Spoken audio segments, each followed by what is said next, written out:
They thought she was just the disposal wife, the one they could erase silence and leave behind in the shadows, while the billionaires toasted their success. Logan Wright didn't just divorce her, he humiliated her. He deleted her name from the most exclusive guest list in New York, laughing as he did it. But he forgot one thing: you don't erase the woman who owns the ink. Tonight, the entire hall won't just look at her, they will bow. Get ready, because revenge has never looked this expensive. You won't believe who she really is. The notification on the tablet screen was crisp, silent, and brutal. Guest entry 402 Vivian Wright. Status removed. Logan Wright tapped the screen with the tip of his manicured finger, a smirk playing on his lips. He sat in the back of his Rolls-Royce Phantom, the leather smelling of conditioned luxury and old money. Outside, the rain lashed against the tinted windows, blurring the lights of Manhattan into streaks of gold and charcoal. "Done," Logan murmured, tossing the tablet onto the seat beside him. Sitting across from him, draped in a white fur stole that cost more than most people's mortgages, was Lydia. She was younger than Vivian, sharper in the way a jagged piece of glass is sharp, capable of drawing blood if mishandled. She swirled her champagne flute, her eyes gleaming with predatory delight. "Are you sure that was wise, Logan?" Lydia purred, though her tone suggested she found the cruelty thrilling. "She's still technically your wife until the papers are signed next week." "She's a ghost, Lydia. A nobody," Logan said, adjusting his diamond cufflinks. "I pulled her out of a library 5 years ago. I gave her a life of luxury. And how did she repay me? By being boring, by refusing to play the game. Tonight is the sovereign gala, the biggest night in global finance. Kings, oil tycoons, tech moguls. They don't want to see a mousy librarian standing next to the CEO of Wright Holdings. They want power." He reached over and squeezed Lydia's knee. "They want us." The Sovereign Gala was not merely a party, it was a summit disguised as a dinner. Held at the Pierre Hotel on Fifth Avenue, it was where mergers were whispered over caviar, and empires were divided over cognac. The guest list was curated by the Iron Committee, a secretive group of investors who controlled half the world's liquid assets. To be invited was a privilege. To be removed was a social death sentence. Logan had not just uninvited Vivian. He had ensured she would be stopped at the door. He had spoken to the head of security personally. If Vivian shows up, he had instructed escort her off the premises, quietly if possible, forcefully if necessary. He wanted her to feel the sting of the cold pavement. He wanted her to understand that without the name Wright, she was nothing. "She called me this morning," Logan said, checking his watch. "Begging to talk. Said she had something important to tell me about the family legacy. I sent it to voicemail." Lydia laughed, a tinkling, cruel sound. "Family legacy. She probably knit you a sweater." God, Logan, imagine if she actually showed up tonight in one of those off-the-rack department store dresses. "She won't," Logan said, his voice dropping to a growl. "I cut her credit cards an hour ago. She can't even afford the cab ride to the hotel." The car slowed as they approached the Pierre. The paparazzi were already swarming, a sea of flashbulbs exploding against the night. The red carpet was soaked in rain, but covered by a heavy velvet canopy. Logan felt the rush of adrenaline he lived for. He was about to announce the acquisition of the OmniStream satellite network, a deal that would make him the first trillionaire in the sector. He needed to look invincible, unburdened. He checked his reflection in the window. He looked like a king, and kings did not bring peasants to the feast. "Ready?" he asked Lydia. "Always," she replied, checking her lipstick. As the chauffeur opened the door, the roar of the crowd hit them. Screams of Logan. Logan over here filled the air. He stepped out, buttoning his tuxedo jacket, and offered his hand to Lydia. She stepped out, radiating triumph. They walked the carpet, bathing in the adoration. Logan didn't spare a single thought for Vivian, presumably sitting alone in the cold, dark penthouse he had kicked her out of, crying over her cut credit cards. He didn't know that Vivian wasn't crying. He didn't know that Vivian wasn't even in the penthouse. And he certainly didn't know that the phone call he had sent to voicemail wasn't a plea for money. It was a warning. The grand ballroom of the Pierre Hotel was a masterclass in opulence. Crystal chandeliers the size of small cars hung from the gilded ceiling, casting a warm, honeyed glow over the 300 guests below. The air smelled of white truffles, expensive perfume, and the metallic tang of immense power. Logan was in his element. Within 20 minutes, he had shaken hands with the Prime Minister of Italy and shared a joke with the CEO of the world's largest oil conglomerate, a man known simply as the Sheikh. "Logan, my boy," the Sheikh boomed, clapping him on the shoulder. "I hear rumors about OmniStream. Bold move. Very bold. Fortune favors the bold, Your Excellency," Logan replied smoothly, taking a sip of scotch. "And the prepared. And the ruthless," the Sheikh added, his eyes narrowing slightly. "I noticed your wife isn't with you, the quiet one." "Vivian." Logan waved a hand dismissively. "Vivian and I have parted ways. Regrettably, she couldn't handle the pressure of this life. It's not for everyone."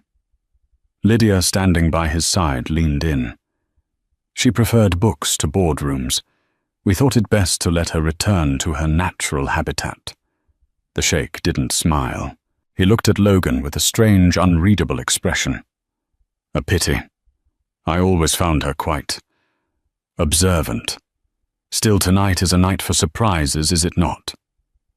Logan frowned slightly. Surprises. He didn't like surprises.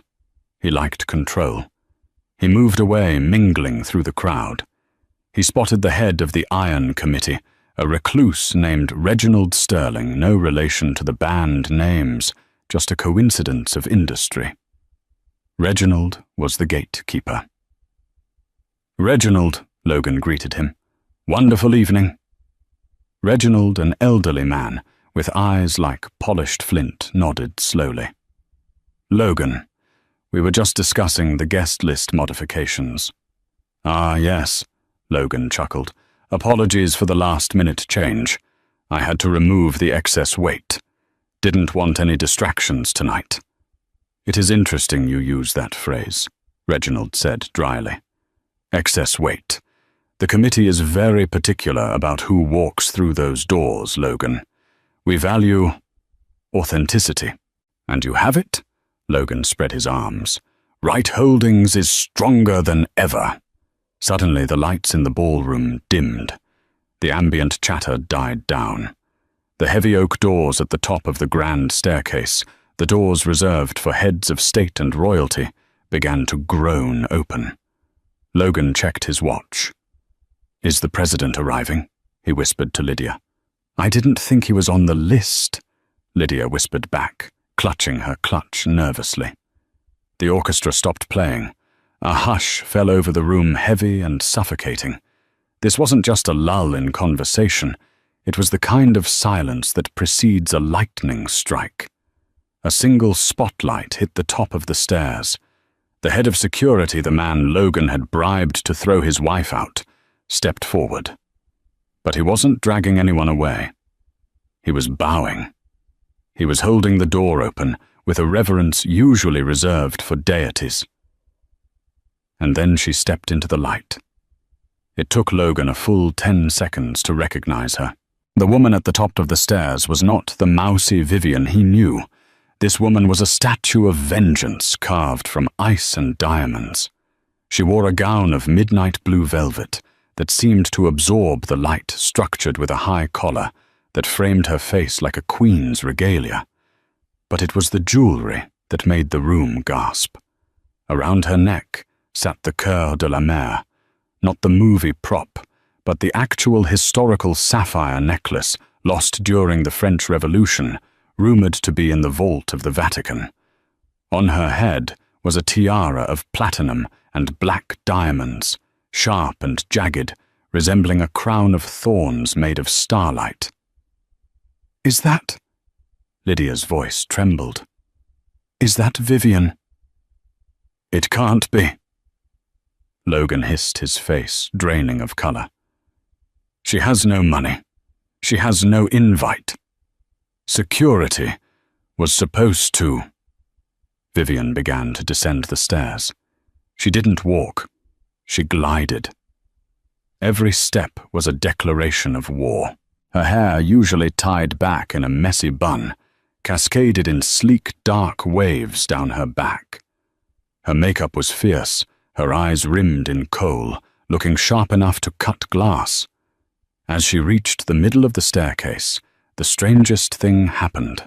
The sheikh, the man who controlled half the world's oil, put down his glass. He walked to the bottom of the stairs. Then the CEO of the Bank of Geneva joined him, then the Prime Minister of Italy. One by one, the titans of industry, the men Logan had spent his whole life trying to impress, moved toward the staircase, forming a receiving line. They weren't looking at Logan. They were looking at Vivian. Logan felt like the floor was tilting. "What is happening?" he choked out. The Master of Ceremonies. A man with a booming baritone voice stepped up to the microphone. "Ladies and gentlemen," the voice echoed through the silent hall, "please rise." Logan stayed seated confused until Lydia yanked his arm. "Stand up, you idiot, look!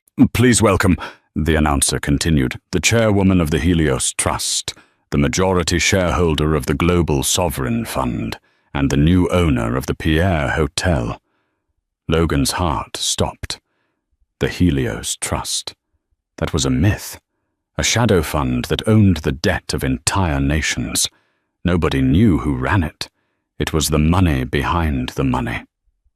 Her Royal Highness Princess Vivian of House Valois-Orléans.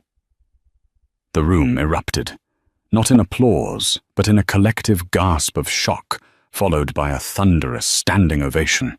Vivian reached the bottom of the stairs. The sheikh bowed low, kissing her hand.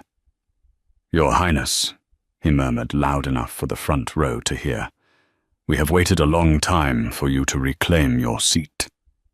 Vivian smiled. It wasn't a warm smile. It was the smile of a predator who had finally trapped its prey. She looked up, scanning the room, until her eyes locked onto Logan. She didn't look angry. She looked bored. Logan stood frozen, his champagne glass slipping from his fingers and shattering on the floor. The sound was deafening in the sudden silence, but nobody looked at him. They were too busy watching the woman he had erased from the list take her place at the head of the table. The shattering of Logan's champagne glass was the only sound in the room for a long, agonizing moment. Vivian did not flinch. She stood at the base of the stairs, surrounded by the world's elite, who formed a protective phalanx around her. She looked at Logan. Really looked at him for the first time in months. There was no love in her gaze, no hurt and no longing. There was only the clinical detachment of a scientist examining a bug under a microscope. "Logan," she said. Her voice was not the soft whisper he was used to. It was resonant, projected with the training of someone raised to command rooms. "You seem distressed. Is the seating arrangement not to your liking?"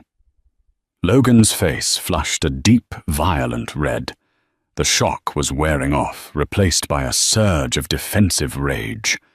He marched forward, ignoring the subtle hand gestures of the security guards stepping in his path.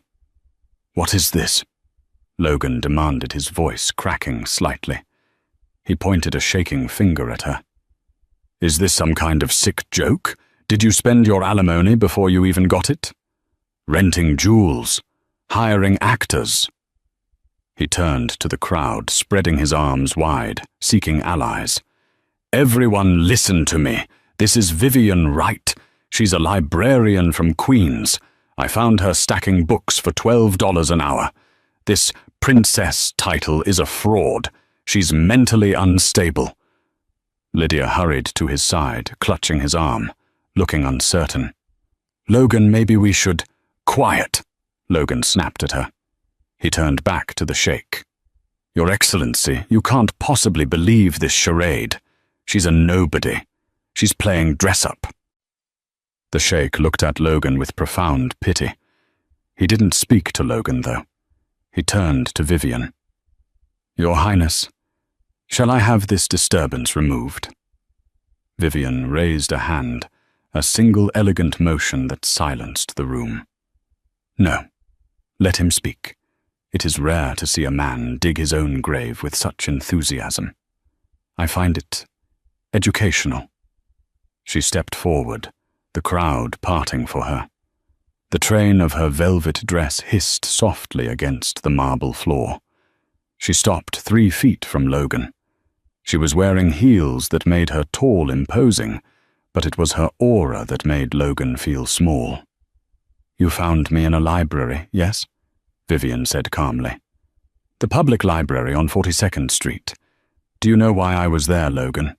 "Because you needed a job," Logan sneered. "Because I own the building," Vivian corrected him. "And the land it sits on, and the archives beneath it. I was inspecting a donation of 17th century maps my grandfather made." A ripple of murmurs went through the crowd. "Lies," Logan spat. "I checked your background. Vivian Miller, parents deceased, no assets, a studio apartment in Astoria." "A background can be crafted, Logan, just as easily as a guest list can be edited," she replied, her eyes flashing. "I was born Vivian Marie-Thérèse of House Valois-Orléans. My family has financed wars, rebuilt cities, and bailed out monarchies since before your ancestors knew how to smelt iron. But I wanted something money couldn't buy." She took a step closer, her voice dropping to a whisper that only Logan, Lydia, and the front row could hear. "I wanted to know if someone could love me for me. Not for the trust fund, not for the titles, or not for the access to the Helios Trust. So I became Vivian Miller. I stripped away the gold. I lived simply. And I fell in love with a charming, ambitious man named Logan Wright." Her expression hardened. "I gave you 5 years, Logan. 5 years to show me your character. And you did. You showed me that without my value as an asset, I was disposable to you. You didn't love me. You loved owning me. And the moment I became inconvenient, too quiet, too plain, too boring, you threw me away." "I made you a right," Logan shouted, though he sounded less convinced now. "I gave you a life. You gave me a cage," Vivian retorted. "And you revoked my access to it tonight. You erased me from the list. You told security to throw me out into the rain." She smiled, a cold, terrifying expression. "But you forgot the first rule of the sovereign Gala, Logan. You don't get to erase the host." Logan blinked. "Host." Reginald, the head of the committee, stepped forward. "Logan, surely you did your due diligence. The Pierre Hotel was acquired 3 days ago by a private holding company." "Wright Holdings didn't buy it," Logan stammered. "No," Reginald said. "The Helios Trust did. Her Highness owns the venue.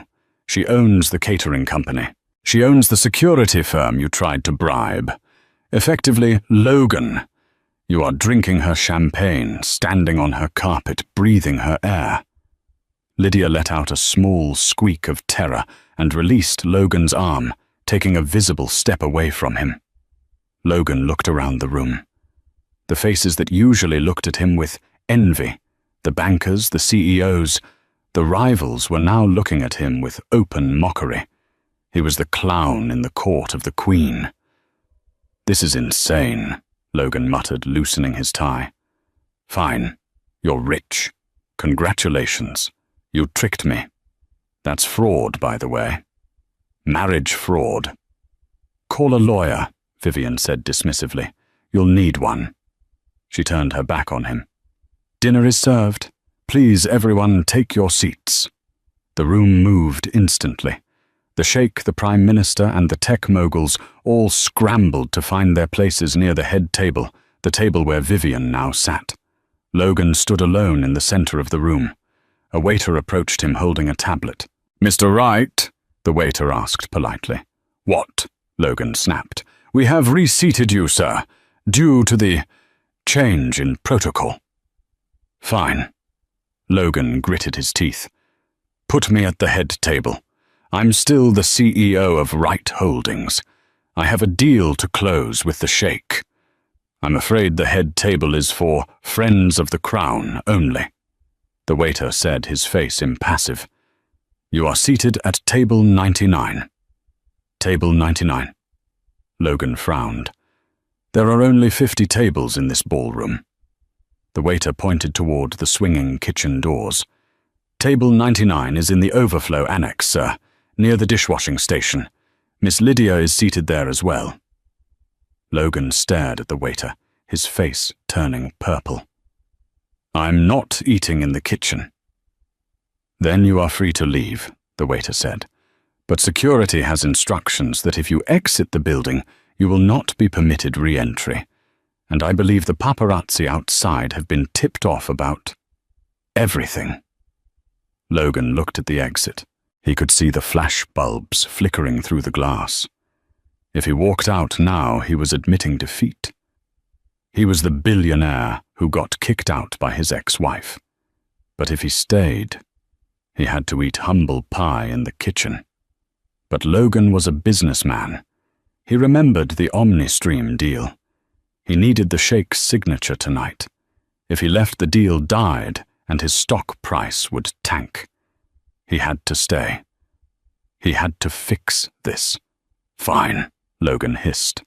He grabbed Lydia's wrist, ignoring her protest. "We're staying." Table 99 was exactly as described. It was a folding card table set up in a service corridor between the ballroom and the kitchens. The air smelled of dish soap and steamed broccoli. The tablecloth was paper. The cutlery was plastic. Lydia sat on a metal folding chair, weeping silently into her napkin. "Stop crying," Logan snapped aggressively, cutting a rubbery piece of chicken with a plastic knife. "It's a psychological game. She wants to break me. She wants me to run. I won't give her the satisfaction." "Logan, she's royalty," Lydia sobbed. "She owns the hotel. We are sitting in a hallway. My dress is touching a mop bucket. It doesn't matter who she is," Logan insisted, checking his phone frantically. "I am Logan Wright. I built a $10 billion empire from scratch. She has old money." "Fine. But I have liquid capital. I control the tech sector. Once I sign the OmniStream deal tonight, I'll be untouchable. I'll buy this damn hotel and burn it down." He stood up. "I'm going back in there. I need to talk to the Sheikh." "You can't," Lydia cried. "They'll throw you out. Watch me." Logan smoothed his tuxedo, wiped the steam off his face, and pushed through the kitchen doors back into the ballroom. The contrast was jarring. Inside, the atmosphere was electric. A string quartet was playing Mozart. Waiters were pouring vintage Dom Perignon. At the head table, Vivian was laughing a genuine melodious laugh at something the Sheikh had said. Logan approached the table. Security guards tensed, but Vivian waved them off. She watched him approach with an amused smirk. "Enjoying the chicken, Logan?" she asked. "Cut the crap, Vivian," Logan said, planting his hands on the table. The music didn't stop, but the conversation at the nearby tables did. "We have business to discuss." "I have no business with you," Vivian said, sipping her wine. "Not you," Logan spat. He looked at the sheikh. "Your Excellency, the OmniStream acquisition. The paperwork is ready. We agreed to finalize it tonight. My team is standing by." The sheikh looked up from his plate. He dabbed his mouth with a linen napkin. "Ah yes, OmniStream, a magnificent infrastructure." "It's the future," Logan pressed, sensing an opening. Right Holdings is ready to transfer the funds immediately. $4 billion, the deal of the century. The sheikh sighed. He looked at Vivian, then back at Logan. "There is a slight problem, Mr. Wright." "What problem? The price I can go higher." "It's not the price," the sheikh said. "It is the counterparty risk. You see, I cannot sell OmniStream to Right Holdings." "Why not?" "Because," the sheikh said calmly, "Right Holdings no longer meets the solvency requirements for a deal of this magnitude." Logan laughed. It was a harsh, barking sound. "Solvency, I have $10 billion in assets. My stock is at an all-time high." "Your stock was at an all-time high," a new voice cut in. It was Winston, the CEO of the Geneva Bank, sitting 3 seats down. He adjusted his glasses. "Logan, have you checked the markets in the last hour, or read your loan covenants?" "What are you talking about?" Logan felt a cold sweat breaking out on his back. "Your empire," Vivian spoke up, softly swirling the liquid in her glass, "is built on leverage, Logan. Loans backed by loans. You used your stock as collateral to borrow cash to buy more stock. It's a house of cards." "It's standard practice," Logan defended. "It is," Winston agreed. "However, most of your major loans, specifically the heavy infrastructure loans you took out to finance your last 3 mergers, were sold on the secondary market last week." Logan froze. "Sold to whom?"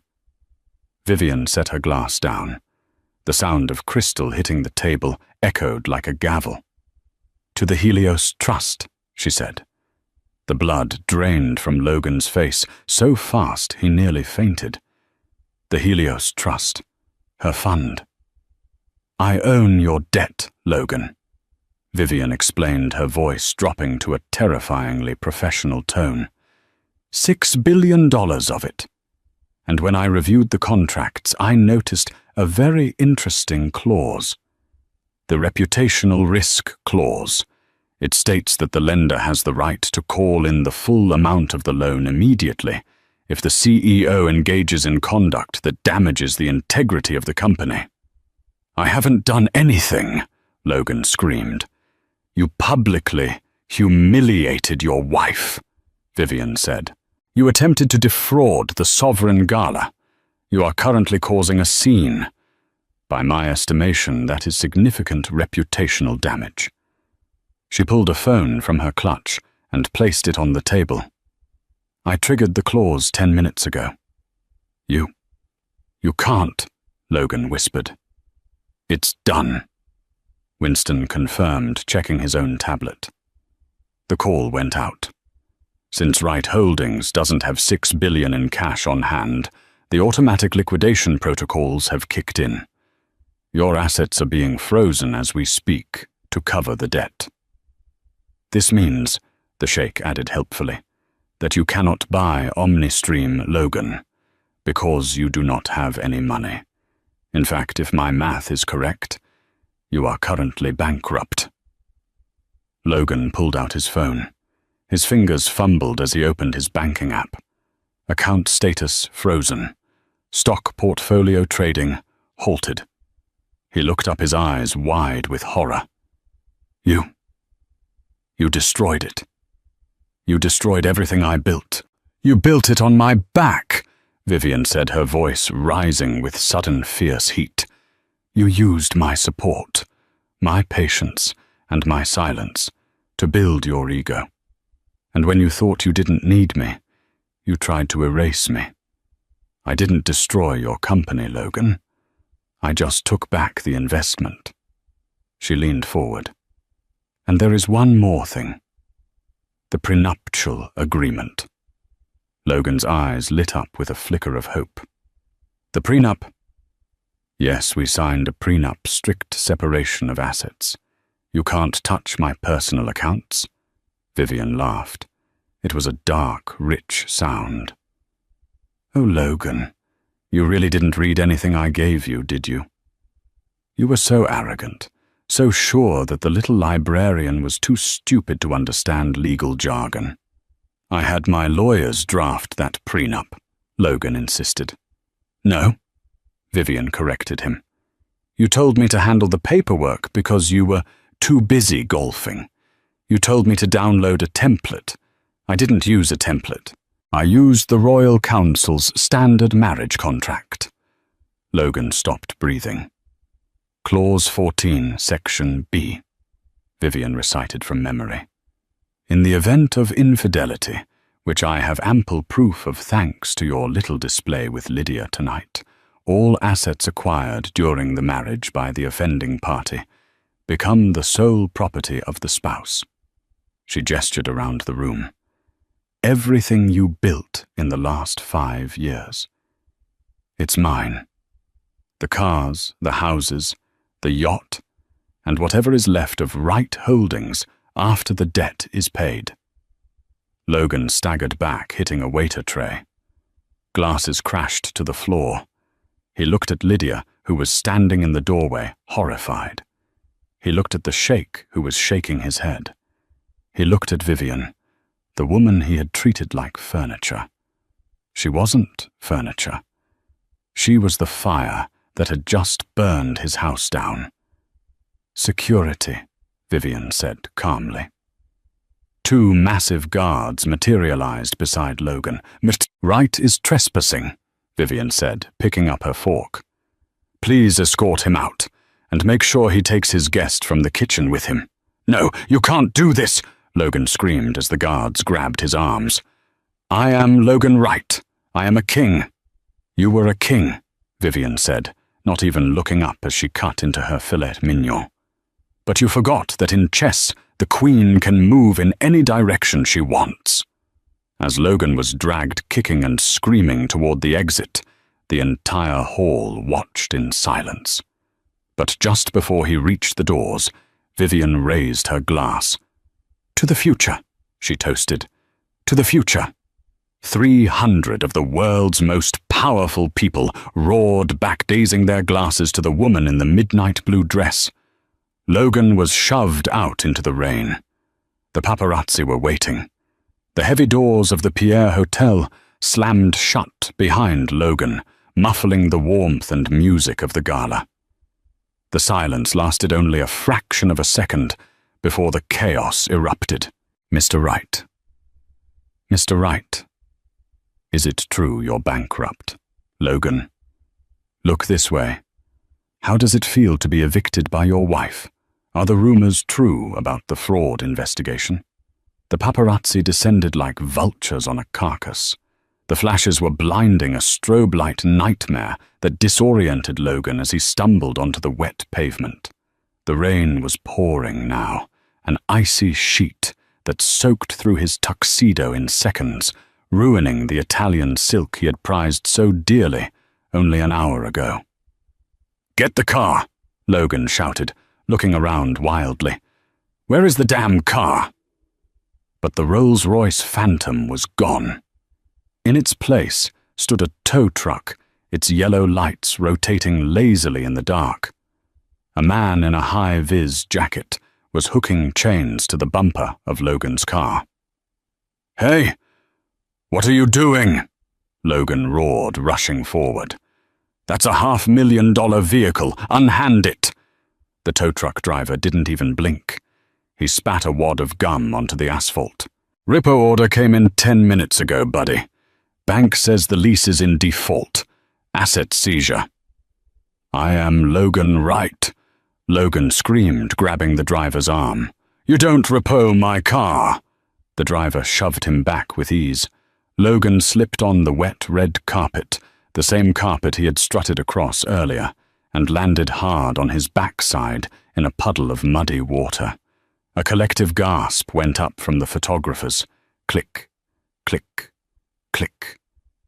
The image of the fallen billionaire, soaked and mud-stained, was immortalized instantly. It would be on the front page of every newspaper, from London to Tokyo by morning. "Logan, get up," Lydia hissed. She was standing under the hotel awning, shivering, clutching her stole to protect her blowout. She looked at him not with sympathy, but with sheer revulsion. "You're embarrassing me." Logan scrambled to his feet, wiping mud from his face. "Lydia, call an Uber. We need to get to the penthouse. I have emergency cash in the safe. Passports. We can go to the Caymans until this blows over." Lydia didn't move to take out her phone. She stared at him, her eyes narrowing. Yes, we don't just stand there." "I don't think so." "Logan," Lydia said, her voice turning icy. She took a step back, distancing herself from the mud on his clothes. "I checked the news while you were screaming at the tow truck. The SEC just announced a formal probe into Wright Holdings based on new evidence provided by an internal whistleblower." "Do you know what that means?" "It means I fight it," Logan yelled. "It means prison, Logan," Lydia corrected him. "And I don't look good in orange." A sleek black sedan pulled up to the curb. It wasn't for Logan. The window rolled down, revealing a handsome younger man, a rival tech investor named Preston Safename. "Need a ride, Lydia?" Preston called out with a smirk. Lydia didn't hesitate. She stepped over a puddle, bypassing Logan entirely. "Lydia!" Logan gasped, reaching for her. "What are you doing?" "I made you." "I bought you those earrings." Lydia paused with her hand on the car door handle. She turned back, her expression flat. "You bought these with a company credit card, Logan, which means they'll probably be repossessed too. Honestly, you should have treated Vivian better. At least she had real money." She slammed the door. The sedan sped off, spraying dirty water onto Logan's shoes. Logan stood alone in the rain. The photographers had gotten their shot and were starting to pack up board now that the main event was over. The doorman of the Pierre, a man Logan had never tipped in 5 years, stood with his arms crossed, blocking the entrance to the hotel. "Sir," the doorman said, "you need to leave the premises." Logan patted his pockets. No phone. Vivian had it. No wallet left in the coat check which he couldn't access. No car, no wife, no mistress. He began to walk. He walked 40 blocks in the rain to his penthouse on Park Avenue. By the time he arrived, his feet were blistered and he was shivering uncontrollably. He stormed into the lobby, ready to scream at the concierge to let him up, but the lobby was full of police officers. "That's him," a detective said, pointing at the soaked, shivering figure in the doorway. Logan froze. "What is this Logan Wright?" the detective said, stepping forward with handcuffs. "We have a warrant for your arrest on charges of securities fraud, embezzlement, and falsifying corporate records." "This is a mistake," Logan cried as they spun him around and slammed him against the marble desk. "I want my lawyer, call Sullivan." "Mr. Sullivan is already at the station," the detective said dryly as he tightened the cuffs. "He's cutting a deal. Turns out he doesn't want to go down for your creative accounting." As they dragged him out to the squad car, Logan looked up at the penthouse he had lived in, the symbol of his power. The lights were on. In the window, holding a glass of wine, stood a silhouette. She was watching him. Vivian. She didn't wave. She didn't smile. She just watched the pest control remove the infestation. 3 weeks later. The holding cell at the Metropolitan Detention Center was a stark contrast to the penthouse. It smelled of bleach and despair. Logan sat on the metal cot, staring at the grey wall.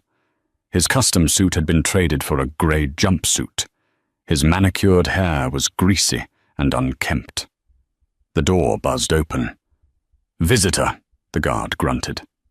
Logan leaped up. "My lawyer, is it Sullivan? Or did the firm send someone new?" "Not a lawyer," the guard said. Logan walked into the visitation room. He sat behind the thick glass partition. His heart leapt when he saw who was sitting on the other side. It was Lydia. She looked fantastic. She was wearing a new designer dress, looking rested and wealthy. "Lydia!" Logan grabbed the phone receiver, pressing it to his ear. "Thank God. I knew you wouldn't abandon me. Did you get the bail money?"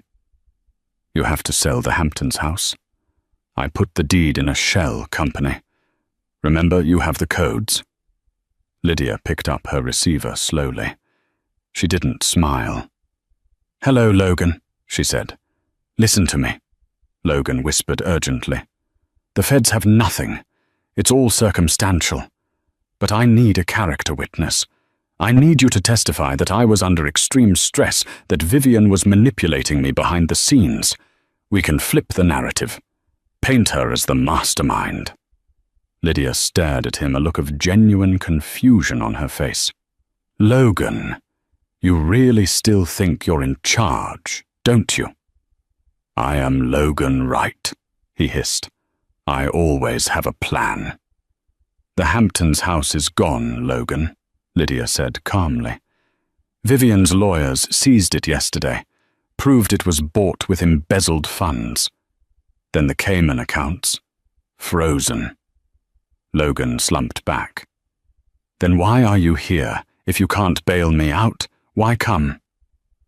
Lydia took a breath. "I'm here because the district attorney offered me a deal." Logan's blood ran cold. "A deal?" "Immunity," Lydia said. "Full immunity in exchange for my testimony regarding your offshore accounts and the bribery of the zoning officials last year." "You wouldn't," Logan gasped.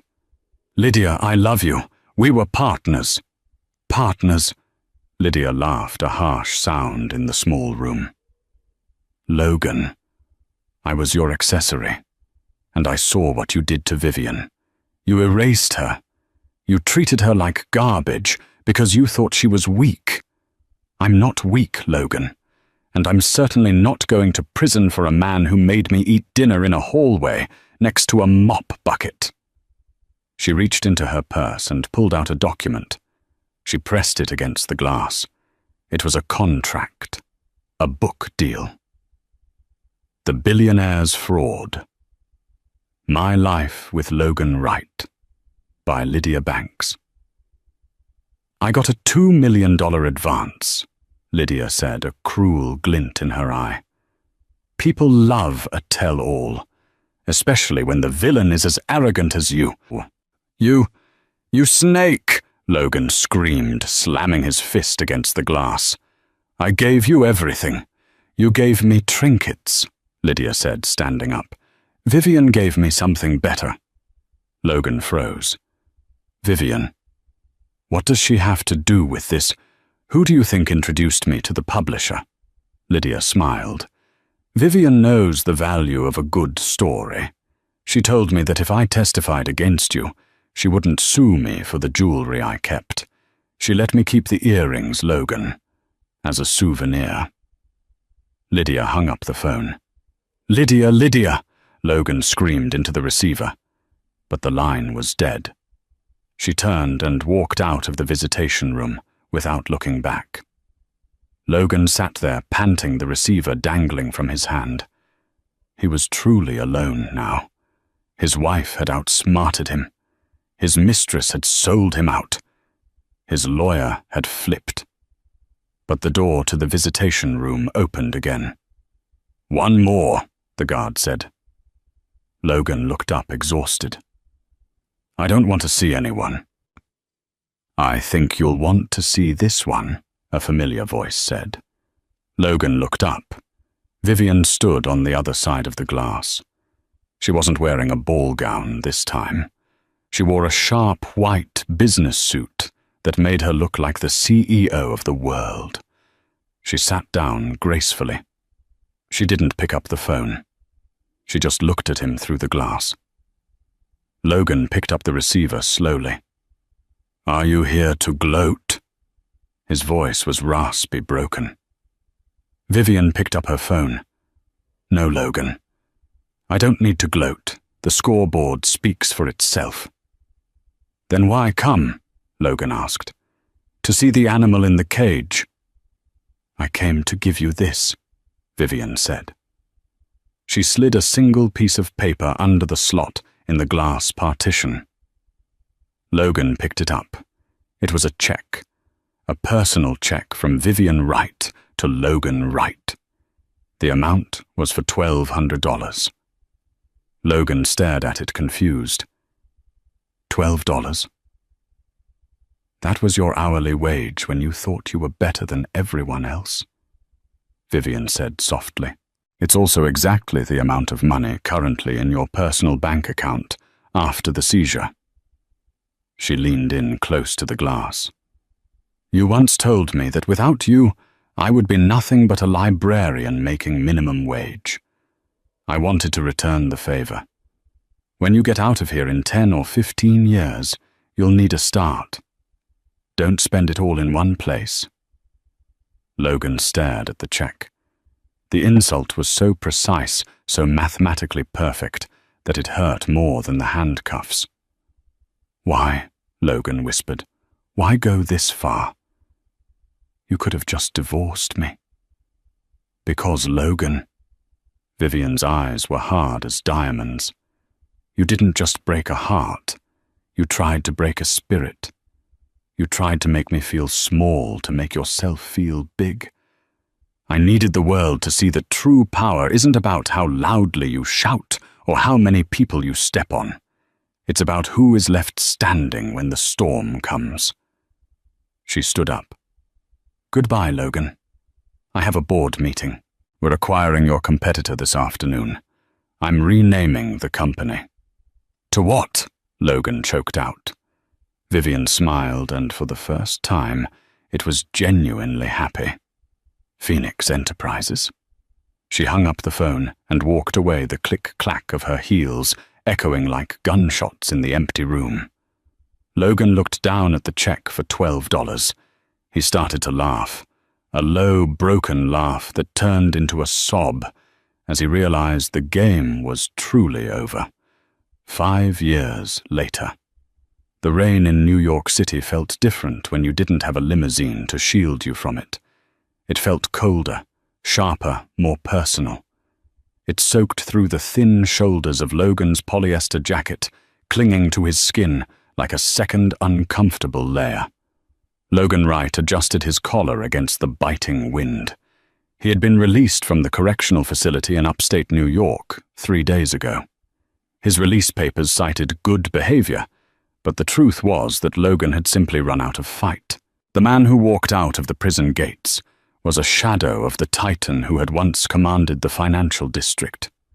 His hair was thinner now, silver dominating the temples, and the arrogance that had once defined his stride had been replaced by the permanent shuffling stoop of caution. He had no friends left to call. The friends from the Gala, the bankers, the investors, the sycophants, had deleted his number the night the handcuffs clicked shut. Lydia was gone too. The last he heard, she was living in a vineyard in Bordeaux, married to old money, living off the royalties of her tell-all book. The Billionaire's fraud was still selling copies in airport bookstores, a paperback monument to his stupidity. Logan needed a job. But with a felony record for securities fraud and a reputation that was radioactive, the glass towers of Wall Street were closed to him forever. He couldn't get a loan. He couldn't get a lease. He couldn't even get an interview. He walked down 42nd Street, the neon lights of the city, bleeding into the puddles on the sidewalk. He stopped in front of the New York Public Library. The stone lions. Patience and fortitude stared down at him, indifferent to his fall. There was a massive banner hanging between the marble columns, illuminated by spotlights that cut through the gloom. The Vivian Right Wing. Grand opening. Gala tonight. Logan stared at the name, mesmerized. She had kept it. She had kept his name. For a brief moment, a flicker of his old ego flared. Did she still care? But the thought died as quickly as it came. She hadn't kept the name out of affection. She had kept it as a trophy. She had taken the name Right, which he had dragged through the mud of scandal, and polished it until it shone with philanthropy and grace. She had redeemed his legacy by taking it away from him. A line of cars stretched down the block. Rolls-Royces, Bentleys, Maybachs. The elite of the city were filing in diamonds, flashing under the canopy, laughter drifting on the air. It was a cruel mirror of that night at the Pierre Hotel. Logan felt a strange magnetic pull. He walked past the red carpet, keeping his head down, and turned toward the side entrance, the service door near the loading dock. Taped to the glass, wet with rain, was a handwritten sign. Night shift janitorial staff needed. Immediate start. Inquire within. Logan hesitated. His hand hovered over the cold metal handle. He was Logan Right. He had been a king.